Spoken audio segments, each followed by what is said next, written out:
Hello everyone, the Skilled Roy here, back with another Legends Runeterra video, and today I have the Rek'sai reveal.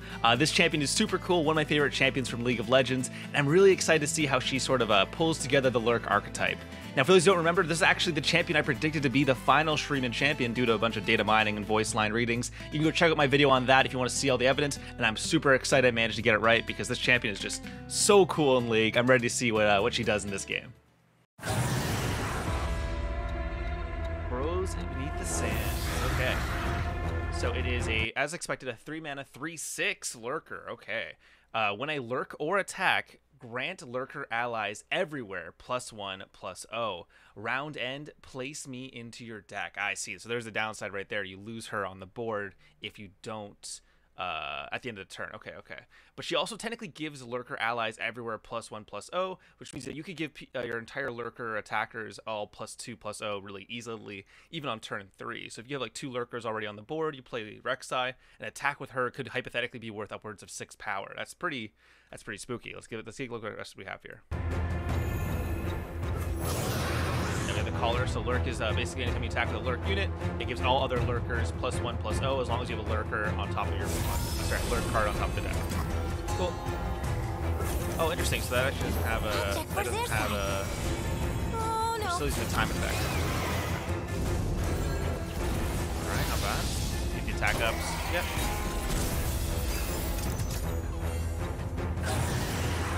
Rek'sai. Here we go.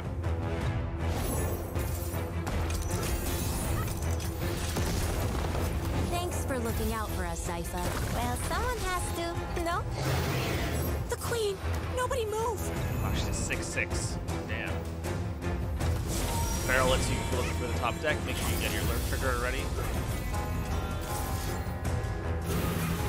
That's to give her enough attack to go right for it right here. She's gonna get the Lurk ability, and she's gonna get her level up. She gets overwhelmed, sure. Let's see what else we can get. Get 3 cards. Oh my god, look at this level up! Holy shit! Yo, that's so sick. That's hella damage. Okay. Yeah, they're playing landmarks, you know. Very proactive gameplay. It's a Titan! Wow, okay. So it gets the spell shield and fearsome and overwhelm. God damn.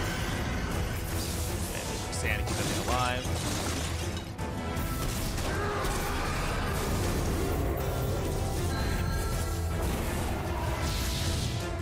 And he gets the second attack up there. Boom. Wow. Damn. Okay, Rek'sai. That is some cool. Wow. Okay, so first up we have the Zersai Hatchling. The Hatchling is a 1-mana 1/1 with Fearsome and Lurk. Of course, Lurk again is the ability so that anytime you attack, if you have a Lurk unit on top of your deck, it buffs all other Lurkers by +1 attack. So generally pretty powerful card. I mean, obviously the immediate comparison here is if you play this on turn 1 and you attack with it, you're essentially playing a Precious Pet from Noxus, so it's at minimum going to be pretty decent, I think. So the real question is, what is the upper limit of this card, and how relevant is it going to be for it to be 1 mana? Like, will you be able to combo it with it like you kind of can with like Stygian Onlooker, for example? And the question there is less clear. I think unfortunately it's because of the nature of this mechanic being very insular, we're going to have to sort of see what the Bilgewater cards have to offer, which would then therefore tell us how many more Lurkers and how easy it is to consistently hit it. I think logically speaking, based on how they're costing it, it seems that Riot themselves expect you to hit it most of the time.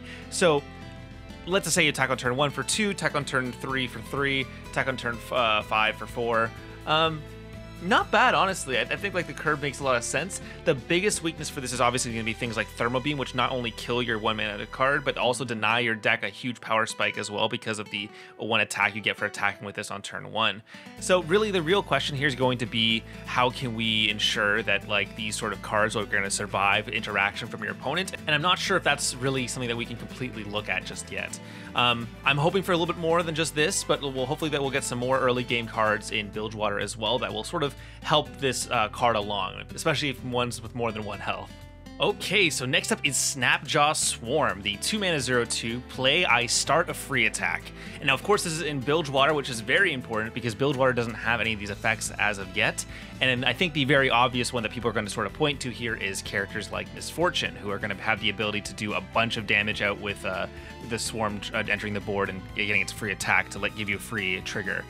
So for those who don't know, Misfortune was a deck that uses commonly Scouts and Rallies using Demacia, but it never really had any great ways to do it on their own because their Scout units were typically on the weaker end in comparison to Demacia's. So I'm really excited to see where this goes. This is another really interesting way for you to have the ability to make those attacks happen. More importantly, though, is that Snapshot Swarm allows you to trigger Misfortune without passing over priority. Whenever you used cards like Rallies or you played a Scout unit, the opponent would have a chance to respond to you. When you play Snapjaw Swarm and it just enters the board and immediately starts the free attack, Misfortune will be able to get the progress immediately. And especially if that's like the last progress she needs or she's really close to it, this is something that can be really, really powerful at doing that. Another way you can do this, for example, is having 2 of these in your hand, playing them after the combat at the opponent's end of their turn, and then when it goes to your turn with the attack token, you can play this as your first action of the turn and immediately level up Misfortune. I think there's a lot of angles for this, obviously, that work well with Misfortune. Now with Lurk, though, it's really important because this is one of the few ways you can activate Lurk on a defensive turn. One thing that's kind of been pointed out as a big weakness for Lurk is that you can only activate it if you're attacking on every one of your turns. Now we know from cards like support cards that tend to be a little bit weaker that attacking and needing to attack are really, really unfortunately poor in terms of strength. And then also because of how few many times you get to activate them, you literally only get to activate them on every other turn. Support cards generally tend to suffer a lot. However, this card will allow you to get those Lurk triggers even on the opponent's turn, which means that you can actually keep up pace with what you're supposed to be at, right? So Lurk will allow you to essentially be a way higher attack than you should, because again, Lurk only has a once per turn stipulation attached to it, which means that the best way to circumvent that is to attack on the opponent's turn as well. So I'm kind of curious if we're going to get any more free attack, because this is a pretty aggressively costed one, if I were being completely honest. Okay, so next up we have Zersai Collar, the 3-mana 2/3 with Lurk. Play, predict. Now, obviously, I think one thing that we all sort of guessed when we saw the Lurk effect activating and we saw how it sort of works, since it cares about the top of your deck, you're going to need some predict cards. Now, the one big concern that I had initially was that, okay, wait a second, if we need prediction cards, that's going to lower our chances of hitting Lurk naturally as well, right? So I think they were pretty smart here, and they decided to make, okay, well, here's what we'll do. Here is a Lurk card that has predict attached to it. So I think that sort of alleviates a lot of those issues inherently. Honestly, this card is pretty solid if you just think of it as the Aspiring Chronomancer with slight upside. Let's say you play Zersai Collar on turn 3 after having activated your Lurk on turn 1. It's already a 3-mana 3/3 that then attacks and becomes a 4/3. It's honestly not that bad. I could definitely see this card being pretty competitive. However, what's important to note here is that it is assuming that you are getting that attack on turn 1. So for example, getting this on turn 3 after your attack on turn 2 is less beneficial there. So we're gonna have to see just how easy it is for you to consistently get your Lurk triggers, especially on a turn 1 play where you don't have any real way to manipulate the top of your deck. So we'll have to see, of course. I don't want to be too doomer on this, but I'm a little concerned as to how easy it is to get this on 3, just because it seems like it might be a little hard given the certain circumstances. Okay, so next up we have Zersai Dunebreaker, the 6-mana 3/6 with Overwhelm and Lurk, of course. So this is kind of comparable to the other 6-mana Overwhelm big splashy cards like Alpha Wildclaw or Rune Runner, and I think the comparisons here are really just going to be that this is seemingly worse than both of those two, because obviously it's conditional. It has to do a bunch of hoops jumping through before it can get to the same stat line as those. It doesn't have the spell shield of Rune Runner to make it really resilient, and obviously Rune Runner's obviously cheaper as well. So I think the real question here is, how can we make this card good enough? And I think the real answer there, the value of this card does not come from just the raw stats and the keyword of Overwhelm, but rather comes from the ability that you can add more consistency to your Lurks. Just by adding 3 of Dunebreaker into your deck, even if he is slightly suboptimal comparatively to Alpha Wildclaw or Rune Runner, he does overall increase your odds of hitting your earlier turns of Lurk, which will then therefore make your other Lurk cards more relevant. So he himself, I think, is not the reason why you want to be in Lurk, but rather he serves a role player and kind of like a finisher in many ways for the deck. The issue I'm really seeing, though, here right off the bat, though, is that this is pretty high on the curve. 6 mana is about the maximum you typically see in an aggressive deck. So I kind of question, are we really going to want to run 3 of him? And if we're not running 3 of him, then why don't we just splash for a small Rune Runner instead, right? So this is an interesting card. I think this is definitely the weakest one and the one I could definitely see getting cut the most, but we'll have to see. I think we'll have to take a better look at this once we have the Bilgewater cards coming out as well. Okay, next up we have Cerserath, the Under Titan, 5 mana 2/6 Lurk.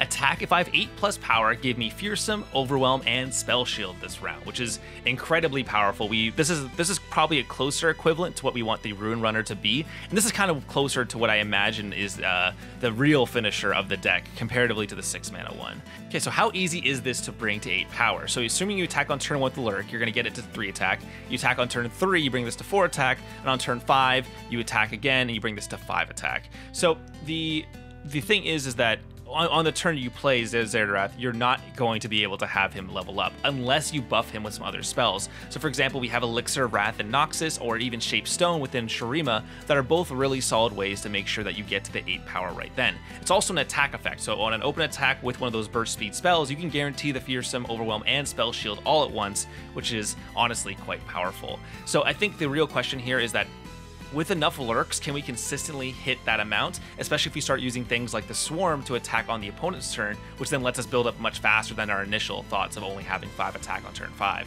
We're going to see with Rek'sai as well that Rek'sai has another way to accelerate this further, but I'm a little curious as to how we intend to do that, because Rek'sai has some other issues along with them as well. So let's take a look at this in the future. I think, again, unfortunately, just because of how Lurker works, we can't really judge this card too much until we see the Bilgewater cards, because honestly, it's all going to come down to is, can we hit that 8 power spike on turn 5, and if not, how much later is it going to be realistically? Okay, and lastly, we have Rek'sai, the 3 mana 3/6 Lurk. When I lurk or attack, grant Lurker allies everywhere +1 attack. Round end, place me into your deck. So this is obviously a huge downside, kind of comparable to like ephemeral effects, where if at the end of the turn you haven't leveled up Rek'sai, Rek'sai is going to barrel back into your deck, and then you essentially lose card advantage, because if you played it from your hand and then it goes back to your deck, you essentially discarded a card. Now what's important to note though is that almost always Rek'sai is going to be attacking on turn 3 as a 4/6 at minimum, because again, the effect triggers, and then if you happen to get the Lurk trigger as well, it's going to be attacking as a 5/6 on turn 3. So these are some really powerful numbers on the turn of that I really don't think that almost any deck can really stop easily. No card in the game I think can challenge her on turn 3, which is kind of ridiculous, honestly. However, again, if you are going to go for that sort of play to attack with turn 5 power on turn 3, you are going to have her go back to the deck. When she levels up, which is when she attacks with 10 or more power, when she levels up, she creates 3 Lurkers in hand, and then she loses the downside. So this is really important though. So that means if you manage to get the attack off, say Rek'Sai is at 8 attack in your hand, you play her, you attack with her, you get the Lurk trigger and the attack trigger, she goes up to 10 power, and then she levels, then she is staying on the board. So again, we're noticing here that the sweet spot for Rek'Sai, and even the previous card, is to ensure that they somehow get to 8 power. If they get to 8 power, that's when their sort of curve sort of turns on, and that's where these things can start activating. Now, obviously, there's some kind of memey ways to do this, where you can play Rek'Sai on turn 3, play 2 Elixir Wraths, and then get her up to 10 attack. But honestly, that's a little hopeful, I think, overall. The idea, though, is kind of interesting from a conceptual level, when you have to sort of consider how fast can we get our Lurks out, and will there be times where we want to play Rek'Sai knowing that she's going to go back to the deck just as a really powerful buff. Like if we're playing like turn 1, turn 2 Lurkers, on turn 3, 2 extra damage being added to both of those units who are already on the board is pretty substantial. That means when Rek'Sai attacks on turn 3, she's essentially giving 6 attack to her board, assuming you hit your Lurk trigger. And this is kind of what I mean by, like, you might want to be running those 0 mana predict cards, because if you're playing turn 1 Lurker, turn 2 Lurker, and you play Rek'Sai on turn 3, it's going to feel awful if you miss that Lurk trigger, so you might as well run the 0 card just to guarantee it. But at that point, I think you have to consider how deep you're going down on card advantage. If Rek'Sai doesn't level up, she goes back to your deck, which is losing card advantage. The 0 mana Feral Precisions, however you say that card, is also losing card advantage. Kind of need to level up Rek'Sai, not only to get the Overwhelm, because she's going to have a ton of attack, but she's also going to add Lurkers to your hand, which allows you to sort of feel less bad about running these less card advantage cards. I'm not sure if that's where we really want to be going. It's really tough to say for sure, especially considering she lacks any evasion on her front half, which means that a Spiderling, a Vile Feast, for example, could completely dismantle your plan. It's really hard to sort of see where this card is going to go, again, without the Bilgewater package, because we just don't know how easy it's going to be to activate. I suspect that Pike will have something to do with free attacks, just simply because that free attacks tend to work really well with Lurk, because it lets you activate the Lurk effect and still get the benefits later, especially on the opponent's turn, so that way you can sort of shortcut shortcut the Lurk downside, right? So we'll have to sort of look and see what Lurk really can do, assuming that you hit it on both turns. But until then, I'm going to be cautiously optimistic towards Rek'sai because I think the card has a lot of power, especially as a double vision, if you want to put it like that. As a whole, I think the Lurk archetype is really starting to shape up to be kind of like Miswraiths, which is a deck I actually played quite a bit. The question really is just going to become how relevant is it going to be to hit Lurk and how easy is it going to be to consistently hit it. I think in obviously a full-on Lurk deck where you're running both Bilgewater and Shurima, it's going to be fairly simple, but the question is how far can we push that and how far can we go outside of the bounds of that to get to better cards? Because I assume that not all Lurk cards are going to be incredibly good, so we have to sort of get to the point where how much can we splash without hurting our odds too much? And that's the more interesting deck building question. And last up, we have Call of the Pack, which is Rek'Sai's champion spell. 2 mana, it has Lurk itself, and it's a burst speed spell. To play, put a card from your hand on top of your deck, and then create 2 random Lurker followers in your hand. So a lot of people might think this is kind of crazy, you're drawing 2 cards, but remember, since you're putting a card from your hand on top of your deck, and this itself is a card, you're actually exchanging 2 cards for 2 random cards. Now, obviously, it also lets you set up your Lurk, which is really, really important as well, because now you'll be able to make sure you activate your Lurk that turn. And sometimes, Lurker followers might tend to be better, especially if you're trying to shuffle away a card that's useless, or a card that has no longer good in the turn. Like if you're on turn 8, for example, and you shuffle away a 1-drop Lurker, you might be able to hit like a turn 3, a turn 4, a turn 6 Lurker that is much more relevant for the current turn, right? So I think this card is actually quite good. Honestly, it having Lurk itself is kind of comical considering the card with Rek'Sai's fin on it doesn't have Lurk, and that's a big question mark from me. But I think the concept here is pretty simple. Basically, they realize that Lurk kind of needs to be on spells too, because if you don't have spells that have Lurk on it, your odds are always going to be kind of shitty for the blind open attack Lurk swings. So we'll have to sort of see if this is going to be something that's completely relevant, but I do think this is a completely solid card, and I think that this is going to be something that really sort of showcases how to have any sort of agency in the deck, knowing when to shuffle back, when to play your odds for the better cards. Now, of course, again, just naturally, I can't judge this card because we saw in the trailer that it actually adds Bilgewater Lurkers too, which is another whole thing entirely. But like I can't really say how good this is because I don't know how good the average Lurker is. So we have an entire other region of Lurkers to sort of look at. So we'll have to look at those first before we come to a full conclusion on these cards. But overall, not bad, not bad. All right, everyone, thank you so much for watching. That is the end of the Rek'Sai reveal trailer. If you want to come discuss these cards with me and my amazing community, we'll have a link to the description for my Discord. Or, of course, please leave your comments below. Do you think Lurk is as bad as people say it is? Do you think it's going to be incredible? Do you think it's going to take the world by storm? Do you hate it as a design as much as I do? But anyways, thank you so much, everyone, for watching. I hope to see you guys again at the next video. The next card I'm hoping is probably Pike, so we can sort of judge these Lurker cards a bit better, but we'll have to see what comes up next. I will see you all next time. Peace out.